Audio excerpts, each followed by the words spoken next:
La dette, évidemment, qui est un sujet dramatique. Nous avons plus de 3 000 milliards de dettes en France. Qui achète cette dette? Qui sont les acheteurs des titres obligataires?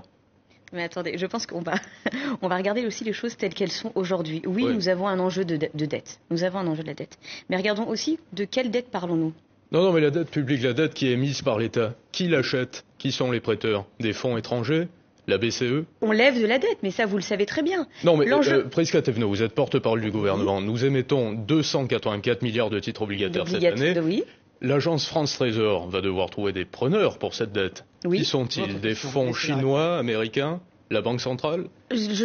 Encore une fois, je pense que sur ce sujet-là, nous verrons. Maintenant, l'enjeu que nous avons à regarder. Non, je pense qu'il ne faut pas regarder, il ne faut pas lever les yeux au ciel. Moi, je suis aussi là pour vraiment parler de façon... Non, mais nous verrons. Enfin, les réponses seront apportées. Laissez-la répondre. Les réponses seront apportées. Je pense qu'on n'est pas là dans un jeu de ping-pong, mais pour rassurer aussi les Françaises et les Français par rapport à cette dette dont vous parlez. Mais l'année passée, qui l'a acheté? Cette dette dont vous parlez, elle permet quoi? Elle permet quoi? Elle permet de financer notre modèle social, de continuer à financer nos services publics. Et oui, il y a un enjeu aussi de regarder grâce à qui et grâce à quoi nous permettons de financer cette dette. Il n'est pas question de revenir sur les modalités qui ont été celles qui ont été les nôtres pendant plus de 50 ans, parce que la dette n'est pas nouvelle. Et nous allons continuer à pouvoir financer notre dette à des taux... C'est un grave problème. Vous voyez qu'il y a un débat dans l'économie française aujourd'hui, et les Français sont très inquiets.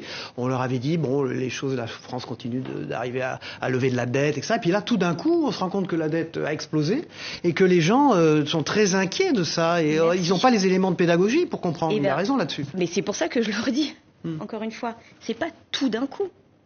Tout d'un coup, je suis désolée. Sur 2017, 2018, 2019, nous avons maîtrisé le déficit. Nous sommes passés sous la barre des 3%. Et qu'est-ce qui s'est passé ensuite? Eh bien oui, il y a eu des opérations de quantitative easing. Non. Et ensuite, il s'est passé sur la dette. Je vais finir ma phrase, si vous permettez, monsieur. Je peux vous poser une question, tout de même. Bon, alors, allez-y. Voilà, il y avait eu des opérations de quantitative easing qui avaient démarré en 2015 et qui ont permis de financer le train de vie de l'État, si je puis dire. Le régalien, l'assouplissement quantitatif, c'est-à-dire l'achat de titres par la Banque Centrale Européenne, qui est la Banque Centrale de la France également. Pourquoi on a augmenté le poids de la dette au cours des dernières années? C'est pas simplement par des opérations financières. Enfin, pardon, il y a eu la crise Covid, il y a eu la crise de l'inflation. C'était avant la crise Covid, 2015. Non, mais attendez, c'est pour ça le QE, ça a démarré en 2015, le quantitative easing, sous l'ère Draghi. 2015, pardon, excusez-moi, je le Covid, c'est 2020. Laissez-la parler, s'il vous plaît. Je veux bien répondre. Oui, bien sûr. Je veux bien répondre sur le sujet de la dette, mais je pense qu'il faut avoir la même cohérence de questions du début à la fin. Oui. Je vous le redis encore une fois et je vais essayer de terminer juste deux phrases. Je vous en prie. Merci, monsieur. Donc, en fait, en 2017, nous sommes arrivés effectivement avec Emmanuel Macron en 2017. Ça ne veut pas dire que nous nous lavons les mains de ce qui était fait avant. Justement, nous avons regardé la situation et nous avons réduit le déficit en 2017, 2018, 2019. De quelle façon? Ensuite, eh bien effectivement, en regardant les dépenses et les recettes, de façon assez évidente. Mais quelles dépenses aviez-vous réduites à ce moment-là pour arriver à 1% de déficit? Quelle était la recette alors? C'est plutôt quelle recette? Il y avait plus de recettes. Bah oui, ça s'appelle lutter contre le chômage de masse. Très bien. Aujourd'hui, il y a un problème de dépenses ou de recettes. Et quelles sont les recettes qui vous ont manqué principalement?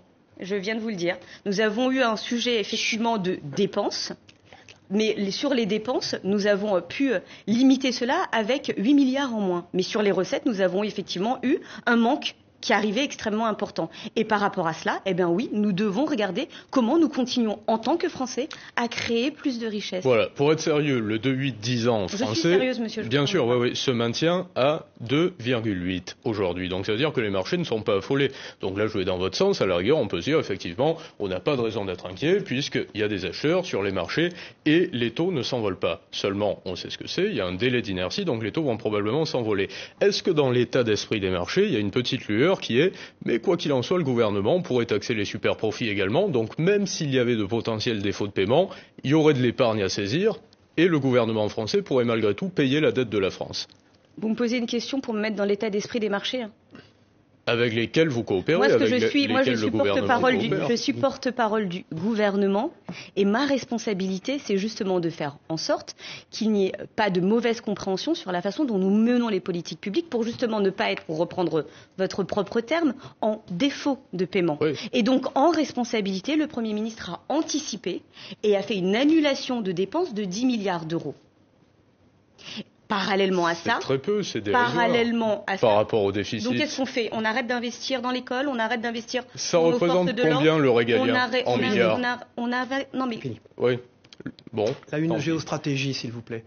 Que se produirait-il si la France quittait l'euro? Alors le système européen passait au crible, le système Target 2, la dette publique également, qui est une grosse problématique. Nous avons 360% de dette par rapport au PIB dans le monde et la situation semble littéralement ingérable. Merci Prisca Thévenot, merci Cyril Viguier.